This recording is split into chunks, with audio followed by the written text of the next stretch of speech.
This report just opened a brand new door for the San Antonio Spurs as new reports out of Atlanta, specifically around Trae Young, have Brian Wright and the San Antonio Spurs' future plans looking even brighter than ever. We have to dive into the new report about Trae Young's contract situation and the butterfly effect that could lead to this being unbelievably good for San Antonio. All of that plus a great update on David Jones Garcia, our newly signed stud from Summer League, as he'll be hooping a bit sooner than I think a lot of us anticipated. We got to get into all that on this episode of Spurs Digest. But hey, before we get into the video, have you ever wanted to break into the content creation sphere for sports, for any of your favorite teams across all the big four sports in North America? Well, Digest Media is hiring new writers and content creators all across our network of now over 60 different sports teams. Any of the big four: hockey, basketball, baseball, football, any of your favorite teams. Check out digestmedia.ca/join-us. The link is in the description and the pinned comment as well. Hey, we're looking for a bunch of passionate fans, passionate creators, and if you think you fit the bill,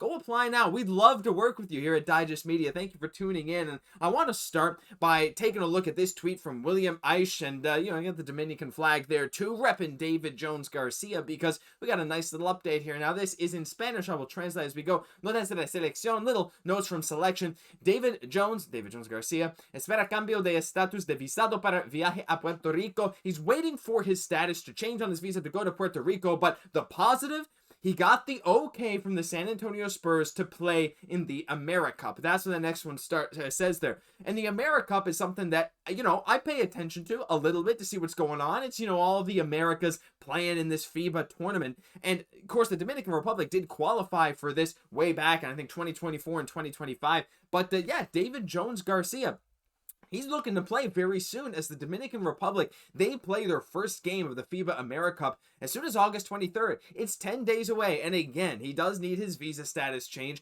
to play in this tournament, but I anticipate the Spurs are going to help him do that. But he got the okay. So this is really exciting for me because the AmeriCup is one of these underrated tournaments. I'm not sure of the full rosters of a lot of these teams, but it's looking really interesting. And David Jones Garcia, of course, helped the Dominican Republic qualify for the AmeriCup. In the 2025 qualifiers, he only played in 2 of their games, but he averaged 9.5 points, 4 boards, 2.5 assists. And you have to imagine now, after this amazing summer league, that David Jones Garcia is going to get a nice little bump up in production, or at least touches, for this Dominican Republic team. So I'm really excited because, look, David Jones Garcia is a guy that we got so hyped up about in Summer League for good reason. The dude was like first team all Summer League. He was the MVP of the Spurs. I think if Dylan Harper played every game, it would have been him. But it's really cool to see Jones Garcia getting this chance again. Hey, look at this. You can see his past history there. 2018 in the Under-17 World Cup, he averaged 20 a game. And as a 17-year-old in the Under-18 America's Championship, he even averaged 10 a game. This dude has a nice history of international basketball play, and I'm really excited to see what he can do. Let me know your thoughts on David Jones Garcia from República Dominicana, and leave him some love down below. But I want to move on now to Trae Young. And the Atlanta Hawks have been a pretty big focus for us here on the channel for a while. And I mean, when they traded DeAndre Hunter at the trade deadline, I made a video talking about how that helped our draft odds, and the Hawks ended up being pretty good, and whatever. We know how the draft turned out, and I'm quite happy with what we got. But there's a new wrinkle, because if you guys aren't familiar, we still have a few of the Hawks picks, and I'll dive into that in a second, but we got a few different reports here. This one, AP Hoops, Trae Young and his camp appear inclined to play out the upcoming season and leave his player option decision for next summer, potentially making him an unrestricted free agent. I don't want to talk about the Clippers. Maybe they're a suitor. The Lakers is one team that has been named a couple times. Maybe the Brooklyn Nets, whatever. But Mark Stein wrote that per Jake Fisher, with Mark Stein. But we also have this here. Trae Young is not expected to engage in contract extension talks with the Hawks during the offseason, per Jake Fisher of the Stein line. So he's not going to engage in contract extension talks, and he's probably just going to wait to see next offseason what's going to happen.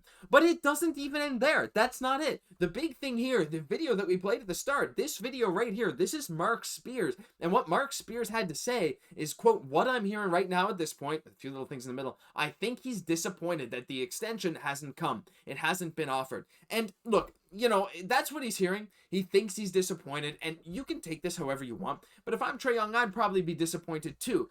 But I also understand from the Hawks perspective why you would not want to go give this guy the whatever $200+ million that he could potentially earn with this amazing 4-year max extension, right? Or is it 5 years? I think it's 4 or 5. Either way, doesn't matter. $200+ million, just like De'Aaron Fox did. So Trae Young is in line to earn a lot of money. Trae Young is a great basketball player. But if you're the Atlanta Hawks, and you are looking towards the future, you just had Zachary Ricochet. You have some great young talent on the team. Jalen Johnson is looking to come back this year. Jalen Johnson, before he got hurt, I feel like some people maybe sleep on him, but he looks like a legit talent. They have other great young talent on the team. Trae Young fits with them right now. He fits very well with the talent that's there. But you have to wonder if the Atlanta Hawks are like, if we pay Trae Young max money, is this the guy that's going to lead us long-term in the future? And look, if I'm a Hawks fan, I'm probably saying, yeah, why not? This dude already led us on a great playoff run. Those games against the Knicks were legendary, sure. But if you're the Hawks, maybe you're like, maybe we want to see another season of Trae Young with our healthy youngsters. We want to see Jalen Johnson, this new version of him post-injury, with Trae Young, with Ricochet, with some other great guys. And so maybe that's what they want to do. But regardless, if Trae Young's unhappy, that's good news for the Spurs. Because 2026, now I'm not so much concerned with the 2026 thing. This is a lot of text here if you want to read the exact specifics on these draft picks. But the main thing all you need to see here is that our first round pick in 2026, we can swap with the Hawks if we want to. We will receive the more favorable of our pick and the Hawks pick, and then we don't need to worry about the rest. So, if the Hawks finish worse than us in the standings, we're going to swap with them. If they finish better than us, we're not going to be able to swap. That is what it is. We'll keep our own. So this is really interesting because I don't anticipate the Hawks to take a huge step back this next year. They got young talent. They're all going to take leaps. That's fine. What I'm more interested in, though, is the 2027 draft, because in 2027, we straight up have no protections, Atlanta's first round pick. This is still going back to that DeJounte Murray trade. And if Trae Young does decide to just say, you know what, you guys didn't offer me a contract, I don't really want to stick around here. You got some young guys. You're not really willing to pay me. I'm going to go to another team, maybe a sign and trade. I don't know what they would end up doing. I think he'd probably get traded before just outright going to free agency, because a lot of teams don't have the cap space now. Again, that's why AP Hoops kind of said the Clippers could have max cap space, which is going to be a rarity now, especially with the second apron. We saw how few teams actually had a lot of cap this offseason to go sign players, but yeah, 2027 is the interesting thing here. And it's a bit of a butterfly effect, right? Whatever's happening in Atlanta. Look, they had some great draft picks, but they got the first pick in one of the worst drafts in recent memory. Now, it could end up not being that. I'm just saying that in terms of the level of prospects when they were drafted. I think Ricochet is going to be a fine player in this league. He could be an all-star. I'm not saying he's trash. I'm just saying that objectively, that draft was not the best draft to get the first overall pick in. Certainly no Cooper Flag or Victor Wembanyama. Let's just say that. And so if we're looking at the future of Trae Young in Atlanta, and if he could leave, they could get something for him in a trade, that's for sure. But I just wonder. I wonder about that future, and if him being unhappy is true, we'll see how the team chemistry goes with that team. It is a lot of what if this, if that. But at the end of the day, we run with the report that Trae Young might not be happy. I think he'd like to stay in Atlanta, but I think he wants Atlanta to pay him. And I think he deserves some money, but is Atlanta going to give it to him? And if they don't, if they lose Trae Young, a nice all-star, borderline all-NBA talent, we'll have to wait and see what the long-term future of that team looks like. Because if they don't get that much better in the next couple of years, well, it could spell some good news for our San Antonio Spurs. But let me know your thoughts down below. Do you think this could be good for the Spurs? Do you think this is maybe an overreaction to some little reports? I'd love to hear from you either way. But thank you so much for watching. That'll do it for this episode of Spurs Digest. And hey, don't forget, if you want to write or create videos on your favorite team, just apply at digestmedia.ca/join-us. We got a ton of openings across all the 4 major sports. So thank you for watching this video. Thank you for applying. I'm Josh Gosse. I'll catch you in the next one.